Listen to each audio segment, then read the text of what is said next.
and slash your way to glory with Golden Axe.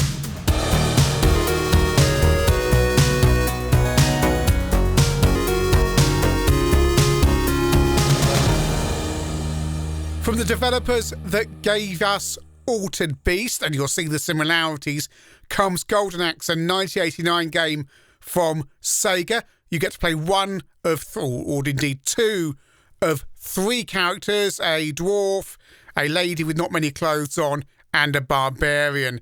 And you have to fight your way through multiple levels, defeating big baddies, and you get to jump on these little beasties and ride around as well. And we're going to start off on the Sega Megadrive. This is the most famous version at the time, one of the big titles for the new console. So we got a little bit of introduction at the beginning. Sorry for the wobbliness on the picture. I thought the SCART connector wasn't properly in, everything had gone blue, but no, that's what it looks like. The text is indeed blue. Each of the three characters have slightly different skills. The little dwarf person here has longer reach and can, I think, run faster. The barbarian is more well-rounded, and the lady with not many clothes on has better spells. And that's magic which you collect throughout the levels, and that will damage the enemies depending on how much magic you have. So if you've got a lot of magic potions, it will inflict more damage. There's a lot of jumping, a lot of moving around, and of course on a Mega Drive at least you have multiple fire buttons, and when enemies die you get samples. And the game scrolls along, not continuously, it just lets you move along like so many games in this era. Master System version, again another system that was kind of high profile at the time for games like Golden Axe. And the UK home systems got the game at the end of 1989. I think the console versions came out slightly before that. The UK home systems were getting their reviews for the January 1990 editions. So off we go on the Master System. And of course there's much less animation. I'm playing as the barbarian. It's quite fast. Colour palette is slightly strange, slightly muted. And over to the PC. Load this up on my Amstrad PC 2000 with V30 processor upgrade. Running in VGA mode, because this should run in theory, but I'm getting the feeling it's not going to, because it feels very slow at the moment. And no, it doesn't. It's very slow and very jerky.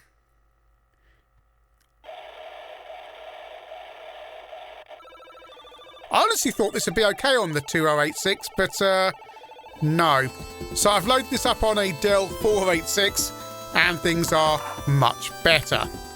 And you can jump on these little beastie things here and ride them around slightly awkwardly.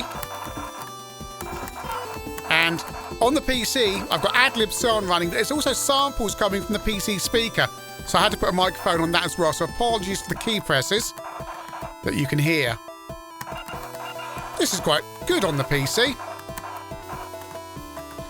Now, if you hit those little blue men there with the sacks, they will give you potions for either energy or magic spells, which we will see increase at the top there. So I'm one short of the maximum. Colour change there.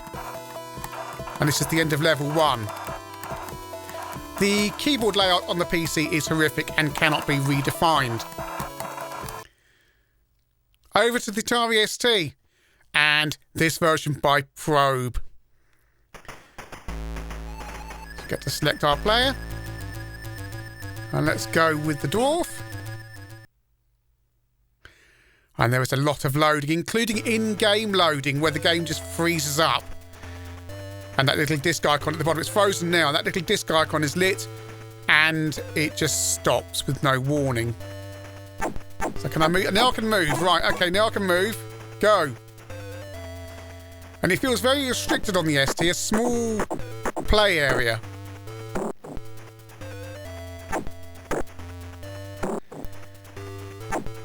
There's a man there with a club and is it a wolf or something with a big club with nails in it? There is a lot of hitting in this game. And, I mean, note the enemies here, because you're going to be seeing a fair amount of them. And over to the Amiga. And you get these little introductions to the characters and look equally good on most of the systems.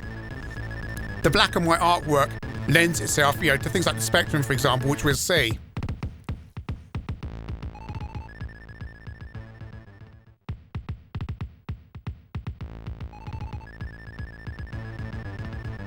And the Amiga also suffers from the pausing of gameplay, except I'm on a compact flash card, so this should be... I'm playing this lady with not many clothes on, who has the strongest magic. I mean, why she's going into battle in a bikini, I don't know. Over to the Specky, also by probing. See, that's converted really well to the Spectrum. And some of these versions will say you can join the game player's player 2 at any time. Doesn't work. Doesn't work. Right, so I will play as the Barbarian on the Spectrum. Playing on the Plus 2. It is a multi-load. Even on 128K machines, which is quite irritating. And there I am. I appear to have red boots and red hair. And otherwise be completely naked. It's very fast on the Spectrum, and because it's probed, there's big black borders around all the sprites when they go over the backgrounds. But on the flip side, because it's probe, it's colourful. However, your character does get a bit lost behind other sprites. And with one-button gameplay, it really is even more restricted. And just to show you what it looks like on a 48K running on composite. And I've got a wee beastie thing that I'm playing as the dwarf. And you can see how easy it is to get lost behind those sprites. Right, I'm back on him. Right, let's go. The beasties you're riding on, there's probably a proper name for them, have different abilities on different levels. So some of them can shoot fire and are more destructive. This one just flicks its tail and pecks you with its beak. Over to the Amstrad CPC.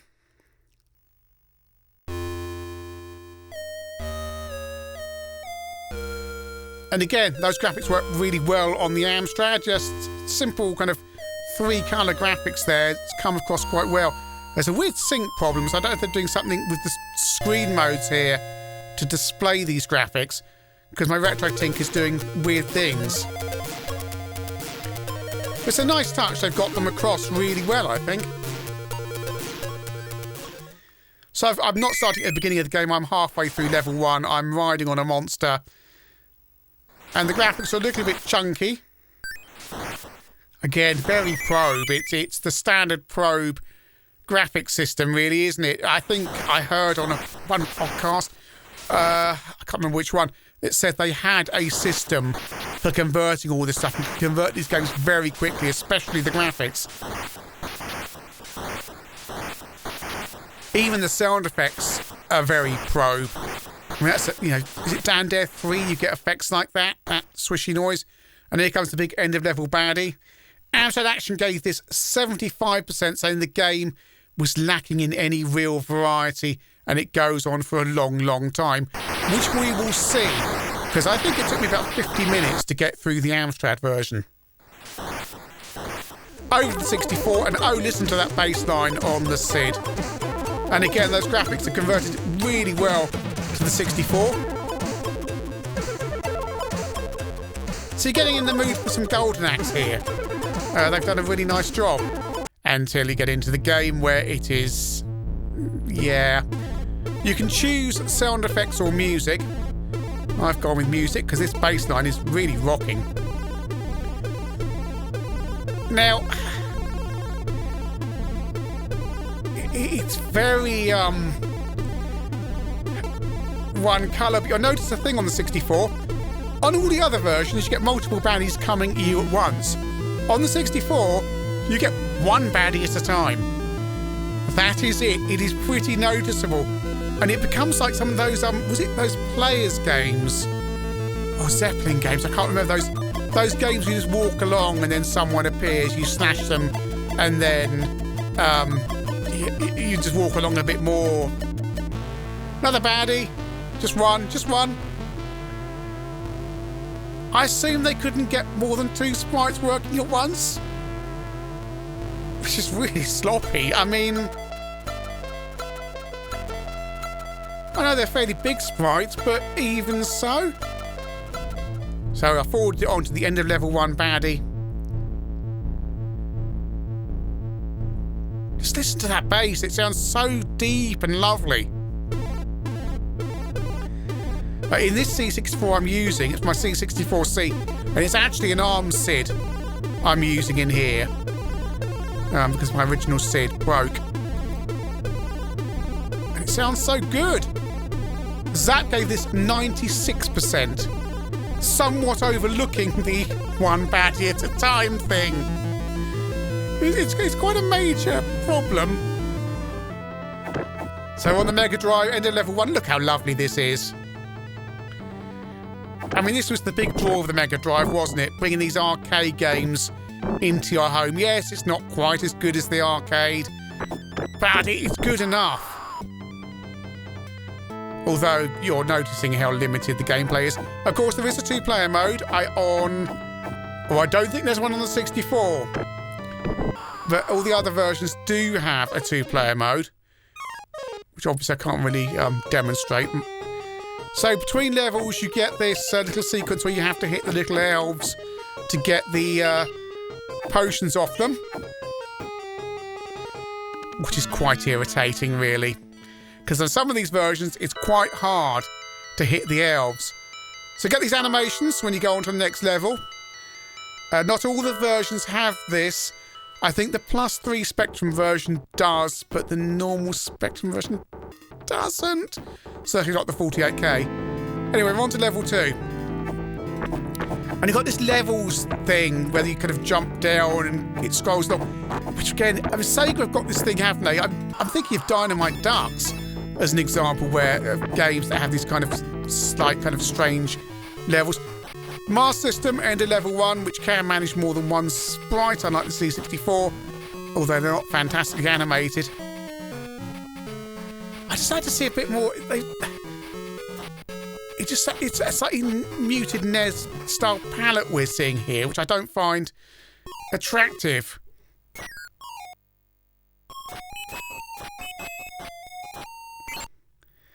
There you go, that's better. That's proper colours. I want to see colours in my games, actual colours. Not these muted colours. Right, so really, I mean, it is cut down, but it's perfectly acceptable. The gameplay limitations are the same regardless of if you've got a flashy Megadrive version or just a standard Master System version. Music's a little bit twee on the Master System. While I'm hacking and slashing my way along, I do my usual plug for other ChinnyVision things. ChinnyVision Podcast, which is a half-hour thing where I talk to users like you about your experiences using home computers back in the day. What was your software shop like? What games did you have? Where were you getting your pirated games? Stuff like that. And of course, ChinnyVision 2, where there's more rough and ready videos to watch on different subjects. Plus, the ChinnyVision Ko-Fi, which you can come along and chip in a couple of quid to support the channel. But in fact, there's also videos on there that are open for everyone to see. For example, more Flight Path 737, more Golden Axe, and other stuff as well. So you don't have to necessarily give anything to ChinnyVision. There's videos on there open for all. But thank you to everyone who supports. Oh, and ChinnyVision pens as well, ChinnyVision.com. Onto the PC. I'm struggling with these controls. Because you have diagonals as well on the PC on the keyboard. So it's Q, A for left, D for right, S for fire. Then you've got a diagonal on Q, E, X and C. It's horrible. There we go. And you hear my hard disk accessing as well. Right. Our sworn enemy, Death Adder, is in his castle. Right. We'll take a shortcut through the Turtle Village. I think if you've got a better sound card, you can have MIDI sound as well. So I think it was Warren Pilkington saying that. I'm not sure. But regardless, this sounds quite nice on the ad-lib. And using the PC speaker for the samples is a really neat move. Although I do wonder if that's what's slowing down the PC 2086. Because there's going to be all that processing to pump out the samples on a 1-bit beeper, basically. Ah, I've got to... Oh, no, oh! No, don't have the dinosaur. I want the dinosaur, dragon, whatever it is. I'll give it to me. There's a lot of ladies in this game not wearing a lot of clothes. Can I hit them? A lot of ladies in this game going into battle with not many clothes on. If you are a lady thinking of going into battle, do please put some protective gear on. Some gloves, a helmet of some kind of description, and something to protect against kind of general slashing and stuff. Although the blokes aren't much better. Yeah, I'm going to have that. I want that dragon. This is the Megadrive, by the way.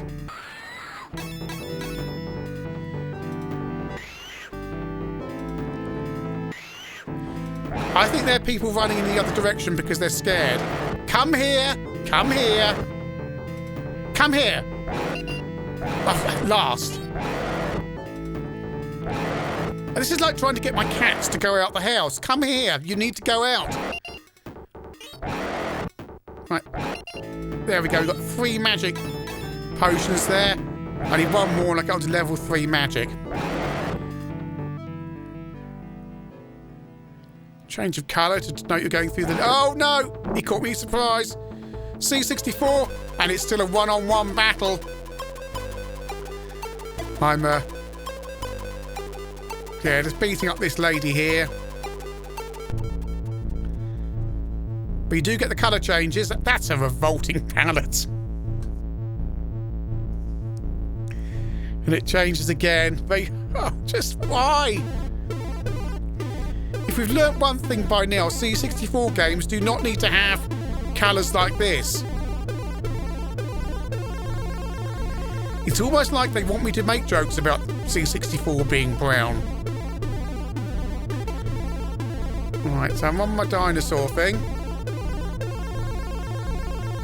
How did Zap give this 94%? Sorry, 96%. I wouldn't want to undersell this. 96%. I mean, it's a half-finished game, isn't it? If it had, you know, actually more than one baddie on the screen at once, it would be better. Perhaps just get a bit more colour into these graphics, rather than just going, nah, they're brown, that'd be fine. Brown's fine. That's all the kids want, brown. I mean, this game was, yeah, I think on the Amiga it was #2 selling game for Christmas 1990. So it was a big game that year. Back on the Spectrum, and I'm on the 48K. And I'm trying to get hold of that dragon, so I've used some magic. I hope you're enjoying all the dot crawl and general composite mess from my 48K. Someone said I should actually do all my Spectrum capture on RF for the full authentic experience, but I don't think anyone deserves that. We should do a comparison though one day.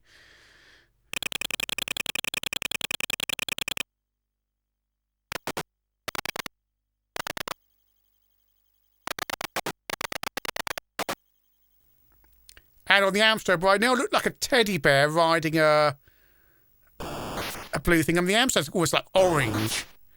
And sometimes you get lost in the backgrounds because they're just so chunky and messy. I get the idea they're trying to put texture in here, but things are just getting a bit lost. I mean, what does this look like on a green screen?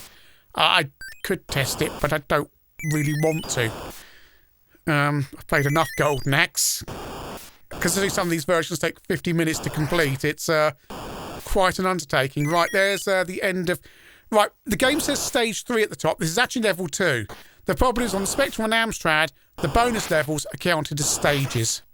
I have no idea why. Let's use some magic there. Put some damage on the baddies. It won't be much, but as long as I can run around with my dinosaur... People are going to get cross for me calling it a dinosaur, aren't they? Stage 3 on the ST, or this would be stage 5 on the Spectrum and Amstrad, according to Probe's mathematics anyway. Right, so I've got me a dragon. All feels very... I mean, yeah, it's just everything's so cramped up on the ST. Oh, no, no, no. And slow. Also, with the one button here, you've got to get your combinations right to do things like jumping. Activate some magic. That'll be level 2 magic. That should inflict some serious damage on the baddies. And onto the Amiga. Stuart Campbell gave this 35% on re-release in Amiga Power. He said there was no skill required to play it. It was horrifically tedious, but the rest of the office would give it 70%. We'll come back to Stuart Campbell's reviews because he also reviewed the Spectrum version in your Sinclair upon re-release as well.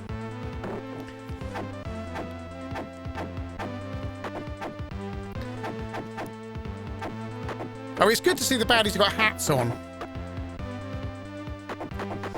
You can see me doing all these different moves, but really it's more luck than judgment just by mashing the fire button.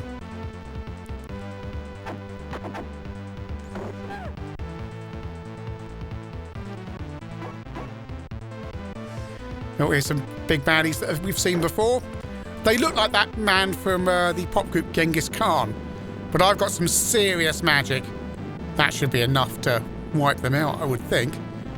Because the lady is the person with the most, the highest level of magic. They get most potions for her, and she can cause some serious damage. Although I think I'm right to say she's the slowest moving and the least damage in other areas. Forward it on the Amiga, we're on stage 4.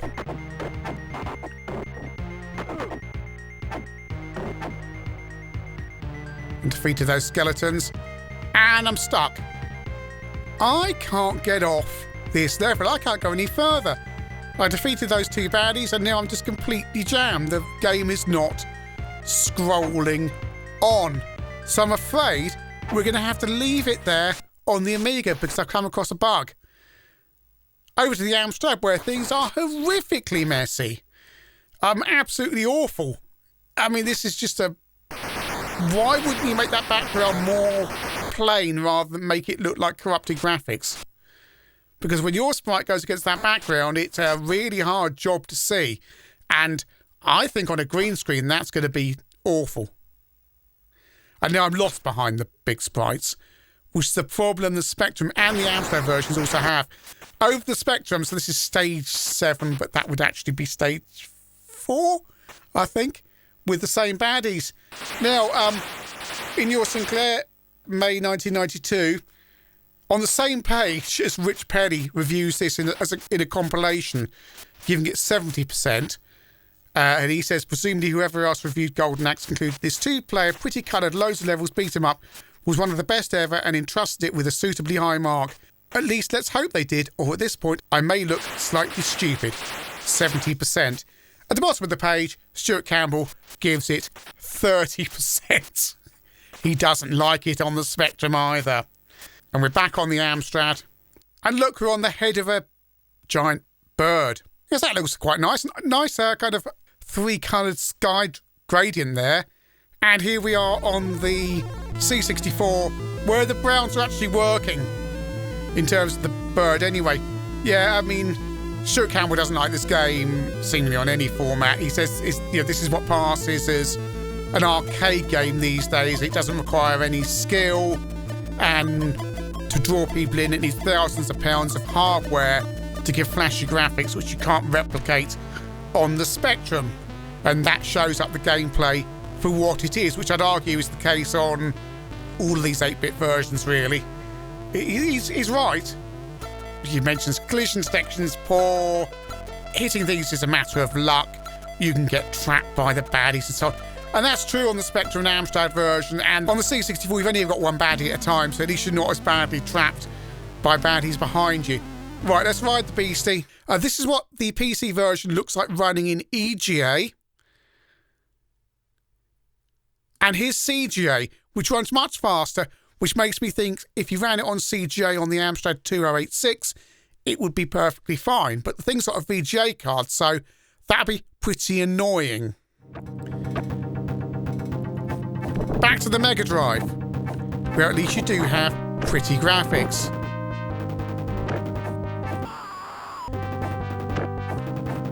I mean, the two-player on all these versions is an appealing thing, and the Mega Drive version does have multiple buttons, so there's more fluidity to the gameplay and less luck to it in terms of how you're hitting things or just trying to implement moves.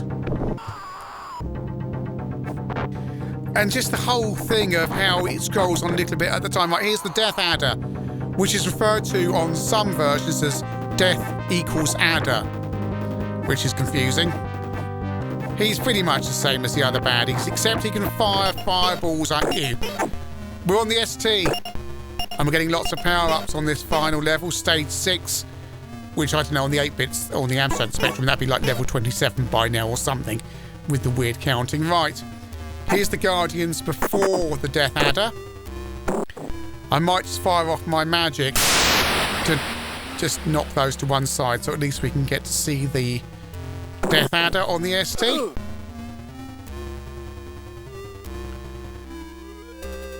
It would be so much better if it just continuously scrolled. It's loading now, it's loading again. See, it's just really annoying. And a reminder, the Amiga version also does this unless you have a hard disk or compact flash or something where it loads far quicker. So you get 2 skeletons and the Death Adder. And here we are on the Spectrum with this kind of transformer running around in front of you and a skeleton slashing at you. Some of the sprites are weird on the Spectrum because it looks like they've been the size doubled up rather than properly scaled, with these almost like interference lines. And you can see it on the Amstrad here as well, those same lines. I think this is Probe's automated graphics conversion system at work here. Come on, I just want to slash something, like send a spell off. But it's so messy now. Right, I've killed the skeleton. There's one skeleton left with his cutlass. This game has many, many sequels down the years, and I'm not going to go into all of them. Some people really do follow this game series, and good for them. Good for them. And that's Death Adder defeated on the C64. This is the end of game sequence, which is really rather lovely. With all the characters running out of the machine, presumably to cause carnage in the real world. Or perhaps it was all just a video game. And on the Amstrad, is that what cabinet's that on the left? It looks a bit like a cut down space. No, it's not a top bit. So same animation on the Amstrad. So it's nice they've put all this stuff in. And it's, as I say, it's going to take you 45 to 50 minutes to get through the 8-bit versions, and not far off that on the ST and the Amiga. I don't know, because it got jammed. So again, this is nice, and all this has to be drawn and stored, and yes, it is a multi-load, so that's going to be irritating on all 3 8-bit versions. And on the ST, just defeating the Death Adder, who's firing out those fireballs at me. Oh, the Death Adder has died. Oh no, his golden axe has fallen into him. Oh, that's the golden axe I'm after, is it? Okay. I thought I was supposed to be rescuing someone. Anyway. Who knows? We hacked and slashed our way through the game. Oh no, something's happening. Oh, there's some people. They've been hung upside down. It's a princess and a prince or something. Thank you, Gallant One. Take my utmost gratitude for our rescue. You and your courage have rid us of Death equals Adder. Now the people will be able to live and to build and to prosper in peace until the next game, or the next 47 games. And that's the end sequence on this. Don't forget the animation on the ST. Oh, it's loading something. It's loading something.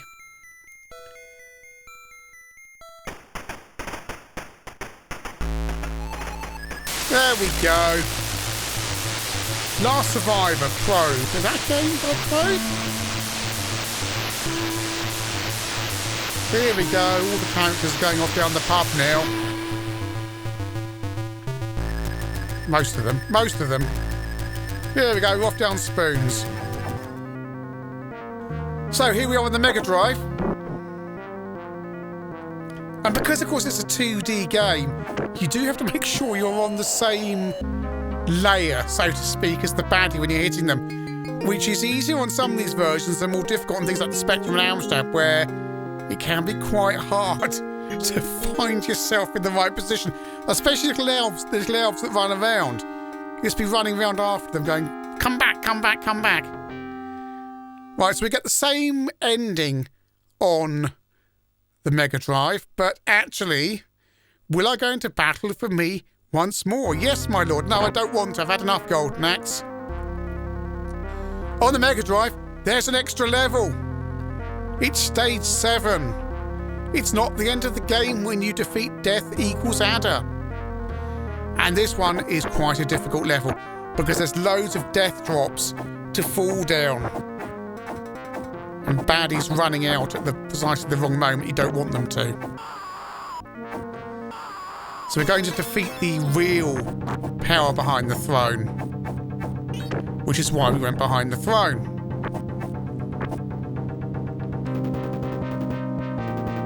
Come here, elf. Come here, come here, come here. Come here, come here. You're over there. Come here, come here, come here.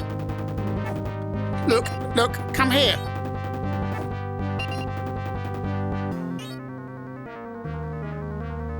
Right, got him. Okay. I don't have much life left or energy. Am I going to get to the end of this level? No. No, that's game over. I'm out of continues. We're not going to see the end of Golden Axe on the Mega Drive. Sorry. Golden Axe is a flashy arcade game that has all those wonderful graphics and sound that somewhat disguise the limited gameplay and extremely limited number of baddies you're going to come up against. If you've got the Mega Drive and they've put in the development effort and it's got the hardware, you can replicate that fairly well. The Amiga does a reasonable job. The PC does a surprisingly good job as well. And if you have a joystick, it's going to be far better because the keyboard controls are totally hopeless. But then you look at the ST, the CPC and the Spectrum and the Master System as well, and you go, yes, the gameplay is very, very basic and repetitive. It is like some of those players' games I mentioned earlier in the review where you walk along, kill something, walk along, kill something, especially on the 64 where there's only one baddie on the screen at once, 96% zap. How much money did Virgin spend on advertising with you? That is preposterous. There are people who love this game and will say I'm completely wrong, but I just can't see the depth there. I can't see the enjoyment, and you strip away those graphics and there is not a lot here. And if you're buying this on budget, for example, on the UK home systems, then in the same month you've got games like Midnight Resistance coming out, which is a far, far superior game, and one I intend to cover soon here on ChinnyVision. Add in some really bad multi-loads and staggered gameplay if you're playing on the 16-bits as it loads stuff in from disk, then you have 50 minutes of a really frustrating, repetitive and dull gaming experience.